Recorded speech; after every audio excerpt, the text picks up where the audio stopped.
Well, listeners, in case you didn't get enough sports today, here's an ad break that'll tell you how to watch even more sports. YouTube is the new home of NFL Sunday Ticket. And if you sign up now, you'll get our lowest full season price of the year. Just go to youtube.com/presale to get $100 off NFL Sunday Ticket. Watch your favorite teams out-of-market Sunday afternoon games, exclusively on YouTube and YouTube TV. All right, enough about sports. Go get more sports. Terms and embargoes apply. Offer ends June 6th. No refunds. Empire.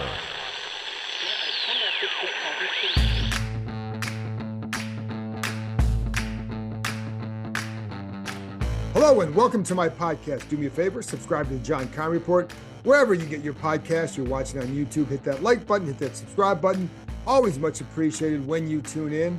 Today, folks, it's just you and I. We're going to wrap up day 3 of the NFL Draft, the final 4 rounds. The Commanders picked 4 players.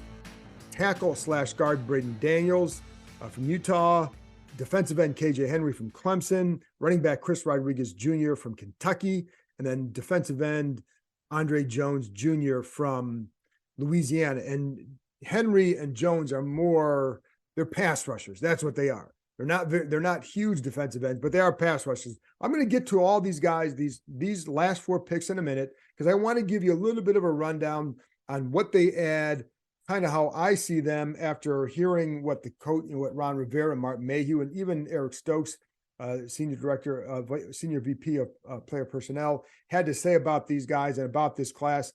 And we've talked a lot about the first 3 picks in the draft. I talked, obviously on Friday, and then on Thursday we talked with Bram Weinstein, the voice of Commanders, about corner Emmanuel Forbes. Go back and listen to those guys if you want to get another wrap or more insight onto some of these draft picks. I'm going to kind of wrap up and look ahead for the next podcast. So that'll be out Monday, and just a short one, just to kind of look ahead of like what's left that they have to do after the draft. And they're in the process right now of signing undrafted free agents. One guy I know that they are going to sign is offensive lineman Mason Brooks, a guard from Ole Miss. He's a guy that I had heard early in the process that they liked and that they would consider drafting him as a guard. I think they did like him, of course, or they signed him right away, and they didn't draft him, but they did sign him. So he's a guy, someone to keep your eye on as we go through this process, but we'll have all that when those moves are official. Again, before I get to the 4 players from today, one thing I did want to talk about is first of all, you look at this draft, they drafted, 2 defensive backs, 2 offensive linemen, 2 defensive end/pass rushers, and then a running back. And the DB, O-line, and edge rushers are all things that they needed. And I'll get into, I guess start with, obviously with the defensive backs, we know why they went there. And we've talked a lot about that over the last couple of days. So if you want to go back and listen to my podcast on Thursday about Emmanuel Forbes, and then Friday about the day 2 and the round 2 and 3 picks, you can go do that. But they needed to bolster that defensive backfield, and Jartavius Quan Martin will serve as a Buffalo nickel safety, can play slot corner, so he can do a little bit of everything for them. That's why they took him. And I think it was something they absolutely wanted, and it adds to what they can do in their Buffalo nickel package, takes some of the burden off of Cam Curl. There has been a fear of him wearing down, playing too many snaps at that Buffalo nickel. So the ability to kind of to add some versatility to it really helps them, and it helps him. And again, I told you before, one of the things I talked about on the podcast the other day was the ability to disguise coverages. And you watch Martin do that in college, did it very well. And I think that's something they can do here. Smart, he seems to be a smart player. Anyway, 2 O-linemen, needed to get O-linemen. I don't think that this problem is solved. I'm going to talk more about that on the next podcast, but I want to go over some of these guys with Daniels today. Certainly there's still some questions on that front. The edge rushers, they needed it. You have to keep in mind, it's not just Montez Sweat and Chase Young whose contracts are up after this year. So too are James Smith-Williams and Casey Duhill. So they need to get guys get some guys here to groom for the future. Of course, some of those guys are going to stick around, but you still want to have some guys under contract. And I think you want to get some young guys here that if a Smith-Williams or Smith, if you can't keep all those guys, now you have some guys behind them to try and develop. So that, the draft is really funny because sometimes what doesn't make sense now might make sense later.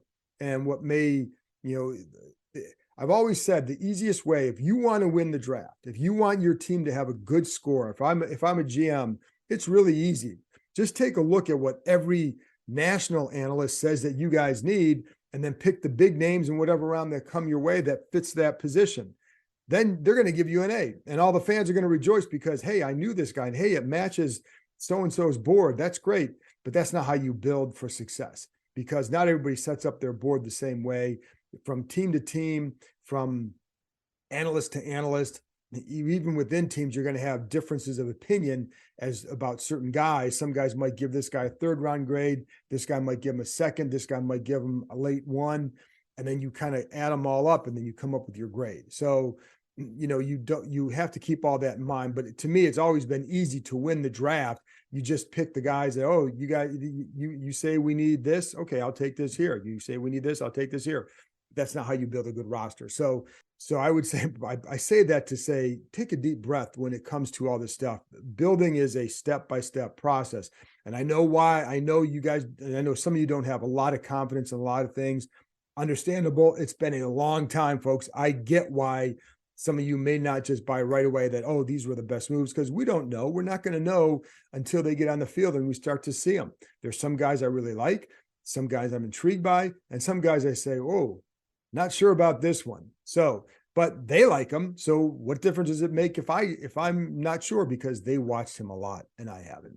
So anyway, take a deep breath and we'll see where this goes. And I know there's a long way to go. And I know some of you guys are going to freak out because that's what fans do. That's what everybody does. But I would just say it's as I'm taping this, it's April 29th. Let's see where it goes. But I also understand why, because we know what this franchise has been and hasn't done in a long time. So I did want to say one before I get to these 4, Emmanuel Forbes. One of the things I found interesting that Eric Stokes talked about with us after the draft was his weight came up, because he is very thin. And when you're with him, you see that he's very thin, and he's going to have to put on a few pounds. Doesn't have to put on 25 pounds or anything like that. He can put on 10 to 15. It's funny because we saw Fred Smoot at Forbes's press conference the other day, and Smoot said that when he came into play, he was like 172, I think it was. That was his weight. By the end, he was over 190. Now, part of that was when he came back, like he had to gain some weight because it was different style that you're being asked to play in terms of run support and all that. So he had to get a little bit bigger, but it also helped him to prevent from wearing down. I don't know that you don't need Forbes. He certainly, if he ever gets up to 190, it's going to take years to get there.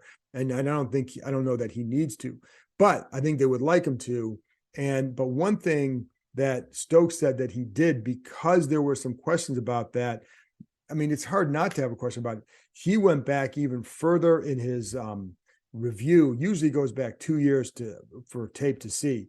He went back 3 years with Forbes just to see what did it look like over these 3 years. Was it an issue? And what he clearly saw was no, it was not. The guy didn't miss games. He was durable. That's the number one key. He was on the field all the time. That's what you need to see. And I think I told you the other day, when I watch him, he seems to use, you get worried about pulling guards or this thing or that thing, guys coming around the edge and in the run game. And I think it's going to be interesting to see how he handles it. But one of the things you see on film with him is he's got very, very quick reactions and he reads plays well. And I saw him beating guards, pulling on screens because he was smart or faster to the ball. And so they couldn't get there. He beat him to the spot and he helps make a play because of it. And if all he does is just maintain his ground and turn a guy in, then I think the coaches will be okay as long as he's getting some pick sixes.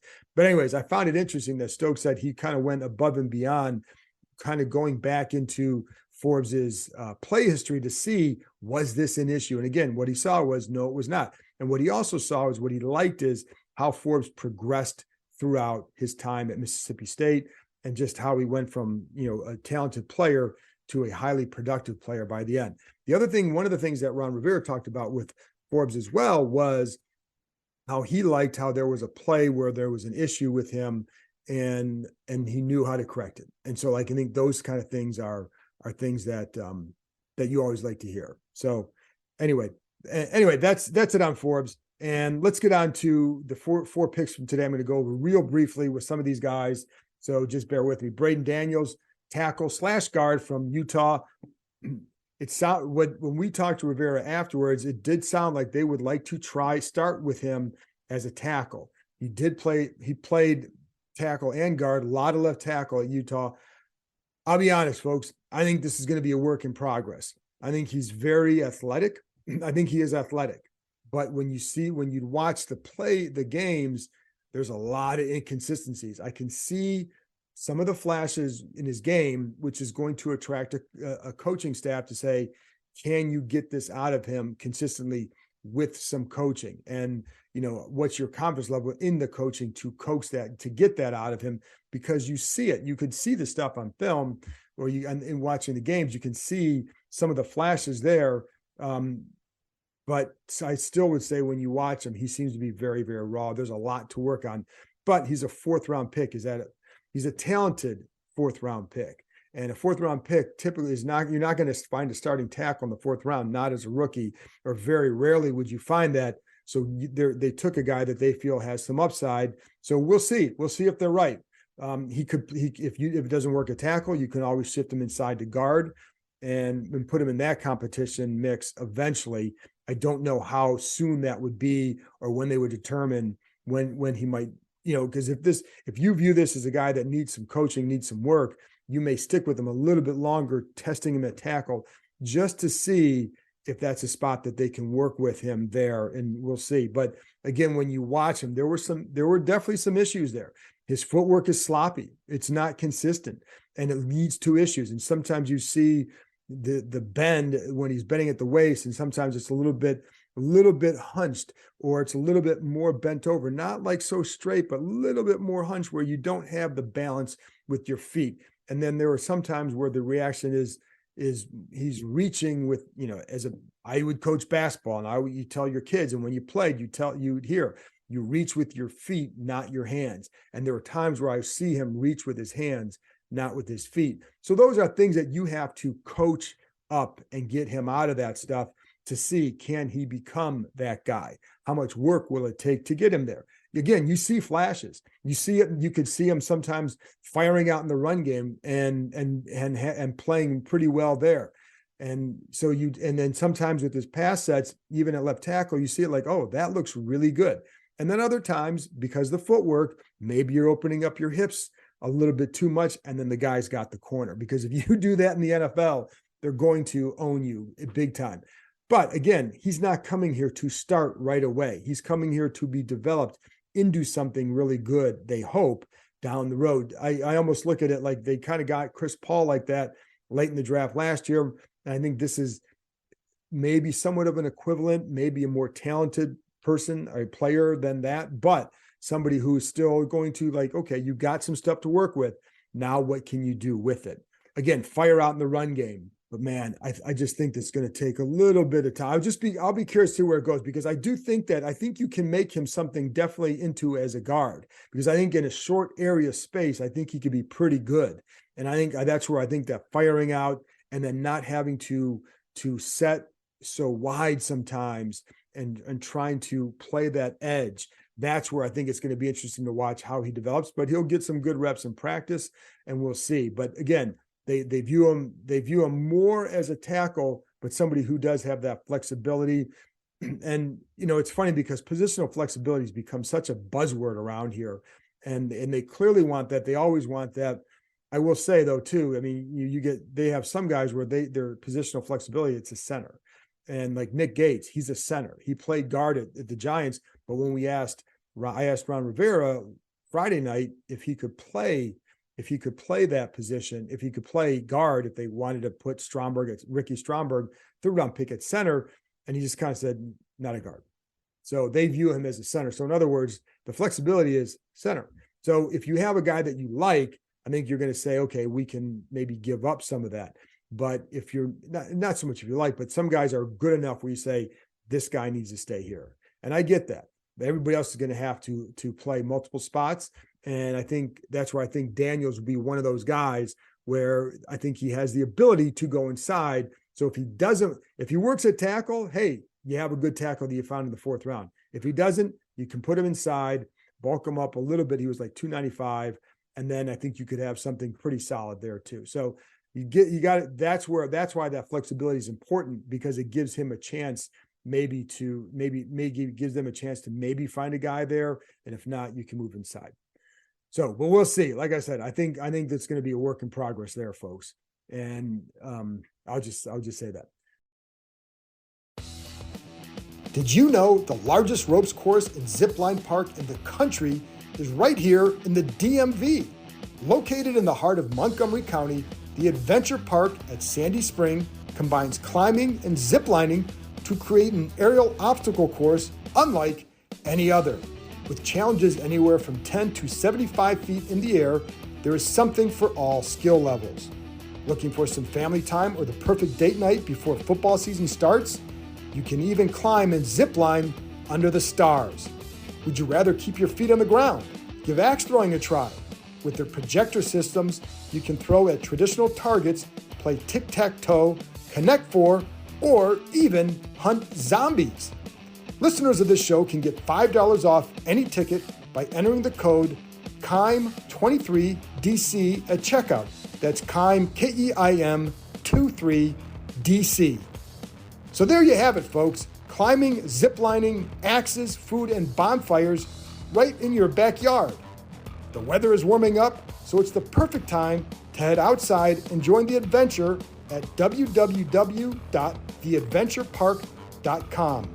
That's www.theadventurepark.com and enter promo code KEIM23DC. In the 5th round, it's KJ Henry, defensive end from Clemson. Heard a lot of good things about him, just in terms of his character. And, it's funny because if you talk about that with a football player, you get people shouting, I don't want choir boys. If he's a choir boy, he just has high character. And I don't know that there's anything wrong with that. I know a lot of guys who play in the NFL who have high character, who were really good. You don't have to be a badass or not a badass, but maybe, just a caveman or whatever to be a good player. You can be a really good high character person and be a good player. I think you want those guys because what it leads to is a more mature team, and it leads to, guys showing up on time, being, taking this approach seriously and all that. But in the end, what you want are guys who can really play. And if you can put up with some of the talented guys who aren't of that same ilk or cut from the same cloth, if you have enough guys like that in the room with them. If you have too many guys who are one way, you're going to have trouble. That's all there is to it. But if you can get a lot of good guys in there, you can go there. But you're not just drafting for that. Listen, let's be real. They're taking him because they like him as a player. And the other stuff is like, you like him as a player and he has high character. He was a team leader and captain at Clemson. And like I said, Dabo Swinney raves about him. You can dislike Dabo Swinney all you want, but he does rave about this guy. And I know people who work at Clemson who rave about that kid. And they did to me a couple weeks ago because I was asking them about Myles Murphy. And this was a name that came back. And it's funny because one thing Ron Rivera said is that they felt like Henry maybe was a little bit undervalued or overlooked, I should say, because everybody was looking at Myles Murphy on the other side. And, they saw what Henry could do. And I think there's definitely something there. And I think he's going to be, I kind of like this pick because first of all, you need another guy at that spot. And I think he's got some length, good arm length. And he did show some moves. He showed some skills that you say, okay, you got this, you can develop this. Now you have something really nice. So he does a really nice job. Got a good quick step to the inside. When I saw him win on rushes, it more often than not was to the inside. And he got he's quick feet, gets good hands in there. And I think that's something that's good for him. Going to have to work on some of the outside stuff. And it's just not just, getting, you saw him sometimes start to win around the corner, but then really not finish. I didn't see him finish there as much, but I didn't watch enough of him to say that. I just think that he was better rushing inside. And I think that there were some things at the top, maybe the top of his pass drop or the top of his rush with his hands that you could I think they're going to probably work on with him. Again, 5th round pick, you're going to have something you have to work on there. I think that's one of the things, but he does have length. He's a good athlete. And, Rivera felt he was a dynamic edge player. You did see him drop into coverage and some zone coverage. Also saw him get beat on a wheel route in one game. Just comes flat at the back out, boom, up. Actually, it was an out and up. And so it was not pretty, but that happens. But what he does have, again, good length. So I think it's guys like this are really good to take a shot on because he is a high character guy with talent. And those guys tend to work. And I think they can be productive players. I think James Smith-Williams is a productive player for them. And he's certainly a high character guy as well.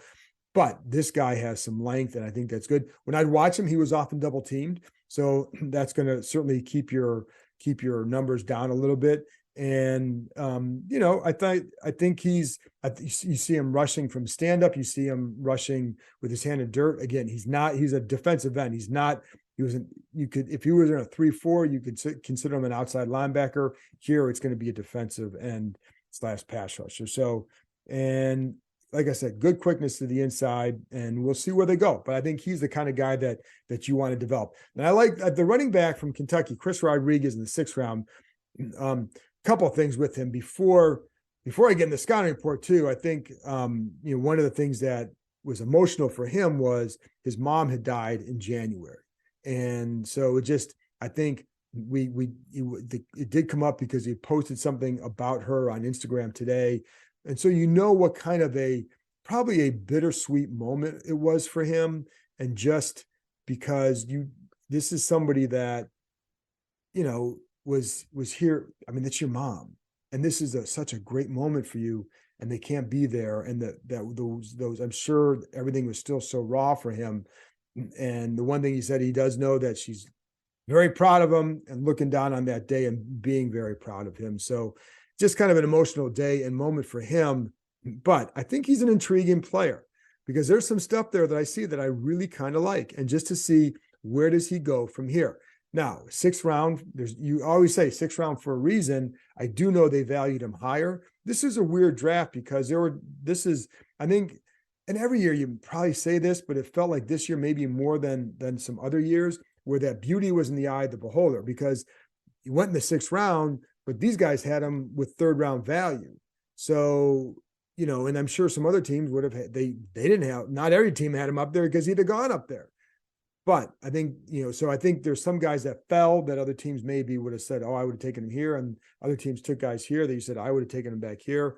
I think it was probably maybe a little bit more like that this year, but he's one of those guys. So the reason why I'm intrigued by him, first of all, he was productive in the SEC, and that's always a big deal. And you're at Kentucky, you're playing, it's different at Kentucky than if you're a running back at Georgia or at Bama, playing behind some of those lines that they get. So I think that's something you have to look at. Average 6.2 yards per carry. Now, he was not considered a 3rd down back at Kentucky, but doesn't mean he can't do it. And Ron Rivera thinks he can because what he did show at Kentucky is the ability to pass protect. Very big key if you're going to be a 3rd down back. And they also feel that he showed good hands on checkdowns and screens. Screen game's going to be big with Eric Bieniemy because that's what they did. That's what they did with Kansas City. So I think that would be big. So he can handle that. And then I think also one of the things that they feel they can correct is his route running. That comes down to coaching and then your willingness to and desire to improve. So that's why they feel like he can be a 3 down back. As a running back, the thing that I liked, he's very decisive one-cut runner. So he gets off that, he's going on the outside zone, boom, he's going to cut and he is going to, he's going to turn it right up. And he gets extra yards because of that decisiveness. There's no chopping of the feet to cut. It's boom, boom. And that's where I think he's going to help them. Now, one of the things I did notice as runner is, you look at between the tackles, that's going to be a strength. He's a bigger back. And so between the tackles, it's going to be his thing, but he also runs a little bit high for that. So sometimes I didn't think he was getting the yards and the leg drive that he could because he was a little bit more upright. So I think that's, again, something to watch. And it wasn't like, there were times I see him try to get, he's coming up, he'd kind of go low, but you're starting from a higher point. So going low, it's not going low enough. And so some of the power was lost in those situations. I thought he was really good, though, when it's that one cut and go. And I think that's why I'm intrigued by him. Now, where does he fit in? Well, clearly they have a couple backs ahead of him, Antonio Gibson, and then you have obviously Brian Robinson. You have Jonathan Williams as well. Those would be the first three backs in this roster right now. And then you'd have Rodriguez. So how does he fit in? Well, obviously Robinson's going to be the primary back, and then Gibson will be in his role, and it's going to be a multi-dimensional role. And I do see, I know one of the things they were disappointed in last year with the whole situation with Robinson was the inability to get those two on the field more together. So, but I think it's with a 17-game season, and if you lose Brian Robinson, I think they wanted somebody clearly a little bit more consistent than maybe Jonathan Williams, whom I've always liked. I know Bram always liked him, but I think that's why you go with a guy like Rodriguez. The other key here is everybody wants to know about Bieniemy's impact. Bieniemy really liked this guy. So I think that's also a reason why I think he's here, because he feels like he fits what they want to do. Again, decisive one-cut runner. That is key. The funny thing is, because we knew they wanted a running back, but based on what I'd heard after the first round, I knew how much they liked Jahmyr Gibbs. That was a guy they really liked because he is very versatile, and they felt like he fit what they wanted because of that versatility. I think that's a guy they really liked. So then you start looking, well, is that the kind of guy they're going to go after this first round? Because there were a couple of guys that fit that description. Well, clearly they wanted to get another good back instead of just getting that guy. I think it was, when you're looking at Gibbs, they really liked him. And then what did they like about him? The versatility. So some other guys might be versatile, but they may not like him as much because maybe they're not as productive. Anyway, what they got is a bigger, powerful back. This is not a change of pace guy. This is a power guy, but again, decisive one-cut runner. So let's look at now the last one would be Andre Jones, defensive end from Louisiana. Again, just like Henry, if they were in a 3-4, he'd be an outside linebacker. So they didn't get another off-the-ball linebacker, and I'll get into that for the next podcast. But, and I know that's something that, listen, man, I know this is 2 years in a row that we've told you, they'll get a linebacker, and they didn't. So what the hell do we know? But, I know they go into a draft. I know guys that they liked. And then the draft unfolds and you don't get everybody you want. And then you hear that again. Well, you can't get everybody you want. Well, you got to fill that. You got to fill that. And again, I'll get into that a little bit more, but it is a spot that you still have to fill. A lot of time after this, said the same thing last year, and the position wasn't upgraded enough, and they need to do it. I do think Cody Barton could be better than what people anticipate here. Still need more there. So anyway, that's a little aside. Let's get to Andre Jones. He's an older prospect. He's going to turn 25 in October. I think he's got some things to watch there. It's a little bit hard to gauge him. The level of play is different when you're watching guys like Henry and all that, and you can see him against a higher level of competition a little bit easier. But one thing you see with Jones, again, really good length, long arms, and that's good. I think there's sometimes he gets a little bit upright when he rushes, but certainly not every time. But you see it. What I like though is there were a couple of times I could tell that on the rush, there's one play, I think it was against Marshall, where he's rushing from the left side, and he rushed up and down, left and right side, in the dirt and all that. But there was one play where the linebacker was blitzing to his side, through the B gap, and he was on the outside, and he could have easily charged upfield to go get the quarterback. But if he had done that, the quarterback, there's a good chance that there's a gap that widens because of where the right tackle is positioned. The quarterback could have gotten outside the tackle on the play, extend the play, and then maybe a big play. But instead, he holds outside. He doesn't go as aggressive upfield as he maybe would have otherwise. And the blitzer kind of stumbled a little bit, but the quarterback still had nowhere to go because he held that pass rush contained, and the quarterback had to throw an incompletion. So I only bring that up because it shows the willingness to kind of work with your guys, work within the structure of that defense, of that play call, and that speaks to his maturity. And so I think that, and that's not a reason necessarily why you draft a guy. I just think it's a benefit of a guy like that. I think you're drafting this guy because he's got some length. He's a good athlete, and you got something to work with. That's why you draft him. but I did like that. So, and there were times like, it's funny because you start to see him, and then even this game, one of the games I watched, like, you kind of want to see more. And then there was a 3rd and 6 situation, or there's like a 3rd and long situation, where it was the first time where I felt like he just rushed. A lot of other times I felt like he was, first of all, he's being double teamed or chipped, and maybe not rushing as aggressively as he would want to.